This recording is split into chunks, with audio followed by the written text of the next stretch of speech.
Face का एक side से नीचे गिर जाना, जॉ लाइन प्रोमिनेंट ना होना या सम टाइम जॉ लाइन का थिक हो जाना, ये कुछ चीज़ें ऐसी होती हैं जो हम आपकी बहुत अर्ली एज से ही आपसे सुनते हैं।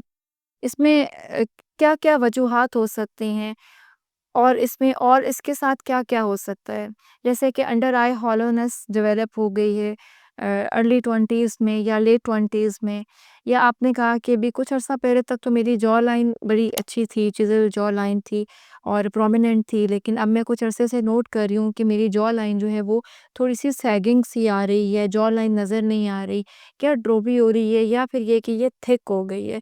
इसमें डिफरेंट सिनेरियोज़ होते हैं कि जॉ लाइन थिक हुई है तो क्यों हुई है, या आपके फेस की शेप अगर चेंज हुई है तो उसके क्या रीज़न है, अंडर आई हॉलोनेस बना है तो उसके क्या रीज़न है, और चीक्स का नीचे गिरना। और सम टाइम हम पिक्चर लेते हैं और कहते हैं कि ये कुछ अर्सा पहले तो मेरी नेज़ोलेबियल लाइन नहीं थी, ये नाक की साइड पे मेरी लाइन अब पिक्चर में आना शुरू हो गई है। तो ये क्या होता है? एक तो ये कि इसमें हमारी एज कैसी है, कि हम किस एज में ये चीज़ें डेवलप करते हैं। एशियन स्किन जब 20s में आती है तो हमारी एजिंग का प्रोसेस स्टार्ट हो जाता है। उस सूरत में क्या होता है कि आपकी कोलेजन लॉस हुई, फाइन लाइंस बनी। फाइन लाइंस जब ज़्यादा हो जाती हैं और हमें पता नहीं चलता, और जब फाइन लाइन ज़्यादा बढ़ते-बढ़ते कोलेजन लॉस करना शुरू करता है तो हमारे फेस के अंदर जो लिगामेंट्स हैं और जो हमारे फैट पैड्स हैं वो नीचे की तरफ गिरना शुरू हो जाते हैं ग्रेविटी की वजह से। फिर आइज़ के नीचे हॉलोनेस बनती है तो हमारी जॉ लाइन जो है वो भी ड्रॉप करना शुरू हो जाती है। एक तो ये ड्रॉपिंग जो है इसका सिनेरियो है। इसके अलावा अगर हमारी थिक जॉ लाइन बन गई है तो उसमें सम टाइम हमारी च्यूइंग ज़्यादा हो जाती है, जिसके साथ हमारे मैसेटर मसल्स जो हैं वो थिक हो जाते हैं और हमारे फेस की जो मैस्टिकेशन है उसके मसल डेवलप होने की वजह से हमारा फेस नीचे से चौड़ा लगना शुरू हो जाता है।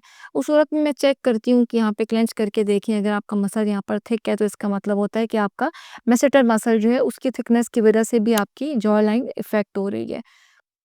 फिर ये फाइन लाइन्स हो गई, सैगिंग थोड़ी-सी डेवलप हो गई।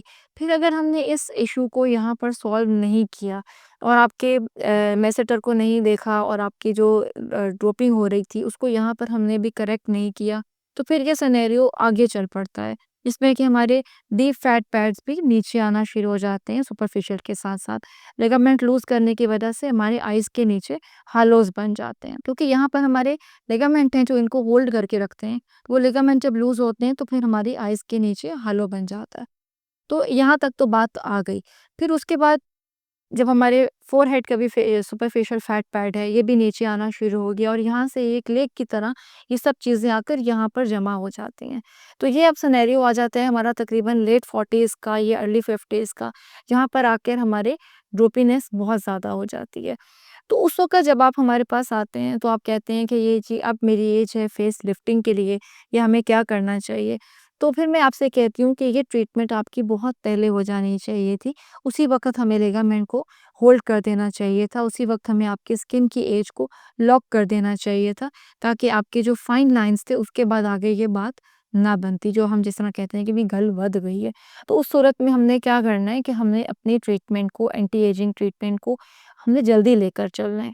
बहुत सारी मोडालिटीज़ हैं, सुपरफिशियल लेज़र से शुरू करके लिफ्टिंग तक बहुत सारे ट्रीटमेंट्स अवेलेबल हैं मार्केट में।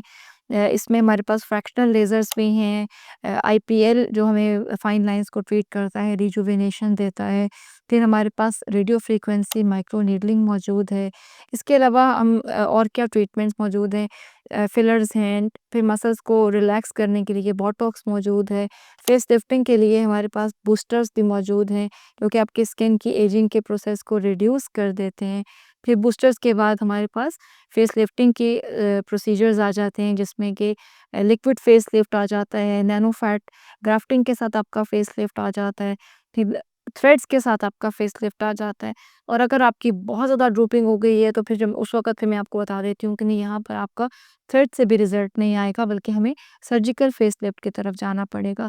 तो बहुत सारी मोडालिटीज़ हैं और ये सब ट्रीटमेंट के प्रोसेसेस हैं, और ये सब स्किन के लिए हैं, क्योंकि अब हमारे पास बहुत ज़्यादा एडवांसमेंट्स आ चुकी हैं। तो इसलिए हमारी ट्रीटमेंट जितनी जल्दी हो जाएगी उतनी ही ज़्यादा वो इफ़ेक्टिव होगी। इसमें एक बात आप ज़रूर याद रखिएगा कि जब आप अर्ली एज में हमारे पास आते हैं, सम टाइम आप कहते हैं मैं आपको बता दूँ कि ये फाइन लाइन्स हैं, इनको ट्रीट हो जाना चाहिए। तो आप कहते हैं कि अभी तो इनकी उम्र ही नहीं है ना, अभी तो मेरी उम्र ही नहीं है कि मैं इन चक्करों में पड़ूँ ना। तो ये चीज़ गलत होती है, इसको हमने जल्दी एड्रेस करना होता है और हमने जल्दी ट्रीटमेंट की तरफ जाना होता है।